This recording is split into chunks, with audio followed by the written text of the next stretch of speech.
এই মুহূর্তে রাজধানীর এভারকেয়ার হাসপাতালের সামনে আছেন সহকর্মী জুবাইর প্রধান। সেখান থেকে সরাসরি যুক্ত হচ্ছেন তিনি। জুবাইর, বেগম খালেদা জিয়ার স্বাস্থ্য সম্পর্কে সর্বশেষ কি তথ্য আছে আপনার কাছে, আমাদের বিস্তারিত জানাবেন।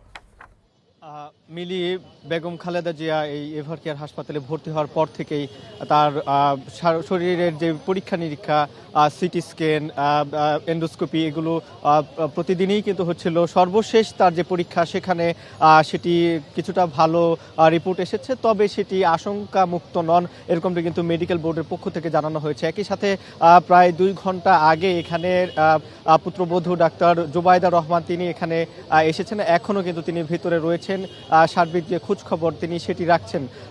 আরেকটা বিষয় জানিয়ে রাখি যে তাদের পক্ষ থেকে, মেডিকেল বোর্ডের পক্ষ থেকে যেটি বলা হচ্ছে যে যখন তার স্বাস্থ্যের আশঙ্কাটা কেটে যাবে, যদি বিদেশ নেওয়ার যে কথাটা আসছে, যদি তিনি সেই রকমভাবে সুস্থ হয়ে উঠতে পারেন, তবেই কিন্তু তাকে বিদেশে নেওয়া হবে, এরকমটি কিন্তু মেডিকেল বোর্ডের পক্ষ থেকে জানানো হচ্ছে। তো মিলি, এভারকেয়ার হাসপাতাল থেকে এই ছিল আমার কাছে সবশেষ। এভারকেয়ার হাসপাতাল থেকে জানছিলাম খালেদা জিয়ার স্বাস্থ্যের খবর।